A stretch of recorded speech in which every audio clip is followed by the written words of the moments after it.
Halo sobat semua, leverage adalah cara penggunaan dana pinjaman atau instrumen keuangan lainnya untuk meningkatkan potensi pengembalian investasi. Dalam konteks bisnis dan investasi, leverage memungkinkan seseorang atau perusahaan untuk mengendalikan sebuah aset yang lebih besar dari modal yang mereka miliki sendiri. Cara ini dapat mengakibatkan peningkatan keuntungan yang lebih tinggi jika investasi tersebut berhasil, namun juga meningkatkan risiko kerugian apabila investasi tidak berjalan sesuai rencana atau tidak berhasil. Ada beberapa jenis leverage yang umum digunakan antara lain termasuk leverage operasional, leverage keuangan, dan juga leverage kombinasi. Leverage operasional terkait dengan penggunaan biaya yang tetap dalam operasi bisnis, sedangkan leverage keuangan berkaitan dengan penggunaan utang untuk mendanai sebuah investasi, sedangkan leverage kombinasi adalah gabungan dari keduanya, yang digunakan untuk memaksimalkan potensi dari keuntungan dengan cara mengoptimalkan struktur biaya dan juga pendanaan. Manfaat utama dari leverage ini adalah kemampuan untuk meningkatkan pengembalian dari sebuah investasi. Dengan menggunakan dana pinjaman, maka investor dapat mengakses peluang investasi yang lebih besar, yang mungkin tidak dapat mereka capai hanya dengan menggunakan modal mereka sendiri.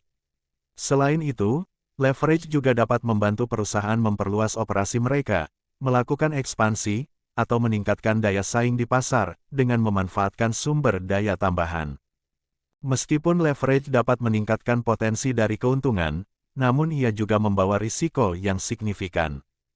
Apabila sebuah investasi yang didanai dengan leverage tidak memberikan hasil yang diharapkan, maka perusahaan atau individu tersebut tetap harus memenuhi kewajiban pembayaran utang mereka. Hal tersebut dapat menyebabkan tekanan keuangan yang besar, terutama apabila arus kas tidak mencukupi untuk menutupi pembayaran utang. Dalam situasi yang ekstrim, penggunaan leverage yang berlebihan dapat mengarah pada sebuah kebangkrutan. Contoh nyata dari pengguna leverage ini dapat kita lihat dalam industri real estate. Misalnya, seorang investor membeli properti senilai $1 juta dengan menggunakan $200.000 dana pribadi, dan meminjam $800.000 dari bank. Apabila nilai properti naik menjadi $1,2 juta, investor tersebut memperoleh keuntungan yang lebih besar, karena mereka hanya menginvestasikan sebagian kecil dari modal sendiri. Akan tetapi, apabila nilai properti turun di bawah jumlah pinjaman, investor tersebut akan menghadapi kerugian yang signifikan.